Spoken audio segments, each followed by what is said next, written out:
Good to see you in here. Good to see you, Caroline. A couple questions. One, can you confirm that the President held talks with the big three automakers today, speaking about potentially delaying tariffs? I can confirm, and I'm glad that you asked because the President sent me out here with a statement directly from him on this. I saw it was reported earlier today by Bloomberg News, and he wanted me to share this with all of you. We spoke with the big three auto dealers. We are going to give a 1-month exemption on any autos coming through USMCA. Reciprocal tariffs will still go into effect on April 2nd, but at the request of the companies associated with USMCA, the President is giving them an exemption for 1 month so they are not at an economic disadvantage. So the three companies that he spoke to are Stellantis, Ford, and General Motors. They requested the call. Through Mexico, not Canada. So what else does Canada need to do? Well, I just told you, last year alone, there was a 2,000% increase in illegal fentanyl. But it's only You're 43 asking me, pounds, you're asking me for what the President's justification is for these tariffs. It's not up to you. You're not the President, Gabe. And frankly, I think it's a little bit disrespectful to the families in this country who have lost loved ones at the hands of this deadly poison. If you talk to them, and this President has, they are grateful that they finally have a President who is standing up to both Canada and Mexico, and most importantly to China as well. The President added an additional 10% tariff on China because this deadly poison is being produced in that country. It's being distributed through our neighbors, and there needs to be consequences for that, period. Peter. Thank you, Caroline. If the U.S. has a longstanding policy that we do not negotiate with terrorists, then why is the U.S. now negotiating directly and for the first time ever with Hamas? Well, when it comes to the negotiations that you're referring to, first of all, the special envoy who's engaged in those negotiations does have the authority to talk to anyone. Israel was consulted on this matter. And look, dialogue and talking to people around the world to do what's in the best interest of the American people is something that the President has proven is what he believes is good faith effort to do what's right for the American people. Is it just about the hostages? Or are they also talking about the President's plan to take over Gaza? These are ongoing talks and discussions. I am not going to detail them here. There are American lives at stake. I would defer you to the Department of State for further details, but I'm not going to get into those talks here at this podium. We know that some officials here were miffed that Zelensky showed up last week without a suit for his meeting in the Oval Office. But Elon Musk never wears a suit. He did last night. So what is the dress code? Well, Elon Musk wore a suit last night. I'm sure you saw it.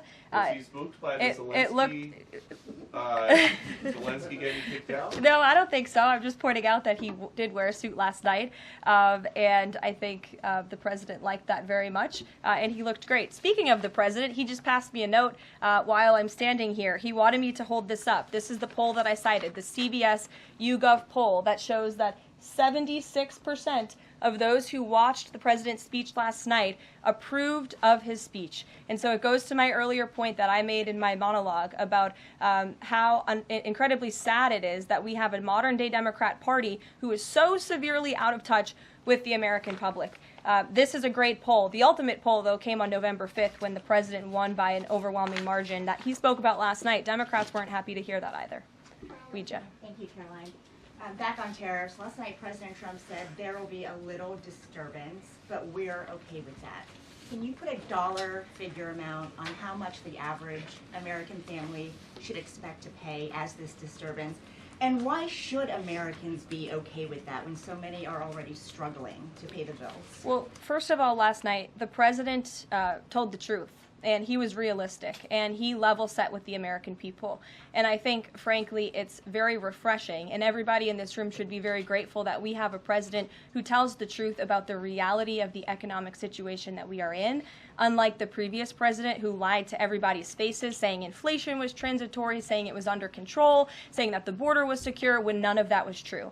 So the president is being frank and honest, and the American people elected this president to have monumental reform and change, including rebuilding our manufacturing base in this country, standing up to foreign nations who have been ripping off our country for decades, and that requires a little bit of disruption. That requires a lot of effort and work that this president is focused on doing. With that said, as the president said last night, his administration is wholeheartedly committed, of course, to ending the inflation nightmare caused by the Biden administration. Look at the deregulation efforts. Look at the president's push for energy industry. We know that's the #1 driver of inflation. He's been slashing back a lot of the burdensome regulation from the previous administration to unleash our energy industry here at home, which will drive down costs. He said he is committed to making America affordable again. He did it in his first term, and Americans can trust him to do it again. President Trump has made clear, Karoline, that he loves tariffs, but the stock market does not. How does he factor that into his decision making? Well, the president does love tariffs. He said it's one of his favorite words in the English dictionary, and he believes in tariffs because they'll ultimately make America rich again. They're going to raise revenue. They're going to help us pay down our debt. Most importantly, they're going to bring American jobs here back home. So I think for folks on Wall Street who may be concerned, look at what this president did for you in his first term. Wall Street boomed. Stock market boomed. The president expects that to happen again, but most importantly, Main Street is going to boom, and that's why the president has this whole of government economic approach, which includes tax cuts, tariffs, regulation cuts, and an energy industry that will bring down costs for American consumers. Sure, Monica. Thank you, Karoline.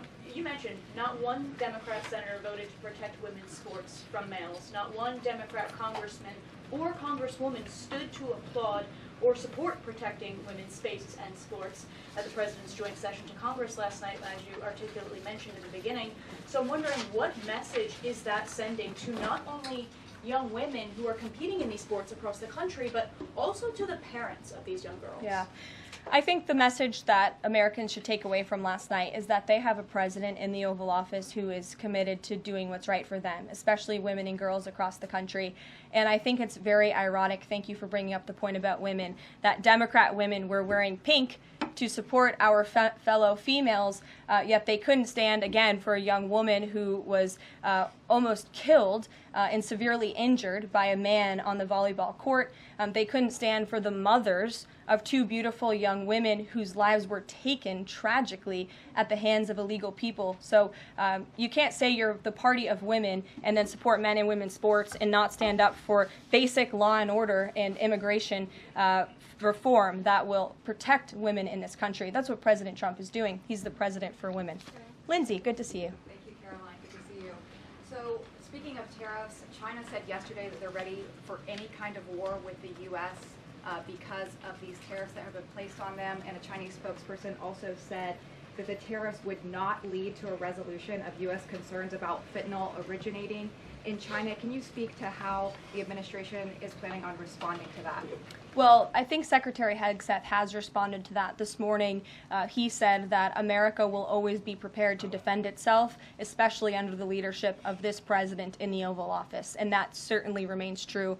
Again, when it comes to tariffs, the president has been very tough on China, not just now with 20% and more with the reciprocal tariffs that will hit on April 2nd, but look at what he did in his first term. There were billions of dollars worth of tariffs that he implemented on China, and it's quite telling that the previous administration did not rescind those tariffs because they realized the value that they had in not only deterring China, but also raising revenue here in the United States. Rachel. Thanks, Caroline. Just a quick follow-up, 2 quick follow-ups on tariffs.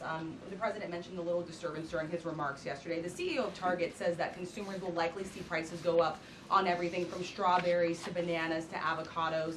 How long should Americans expect to pay higher prices? Are we talking a week, a couple of days, a few months?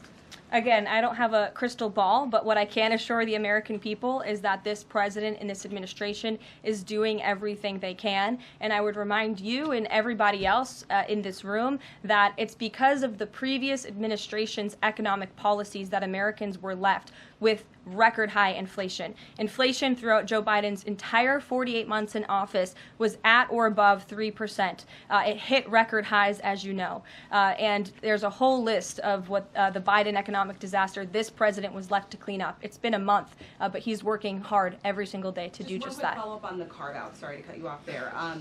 The U.S. imported $43 million worth of eggs from Canada. I know you mentioned some of the exemptions when it comes to automakers. Will there be any other carve-outs, including for eggs? We know prices are soaring for Americans. The president is open to hearing about additional exemptions. He always has open dialogue, and he'll always do, what's right, what he believes is right for the American people. But again, as for the egg crisis in this country, the president is wholeheartedly committed to ensuring we're increasing our egg supply, and we're also bringing down cost. And Secretary Rollins has been all over this issue. She comes from an agricultural background and family. That's why she's leading that very important department.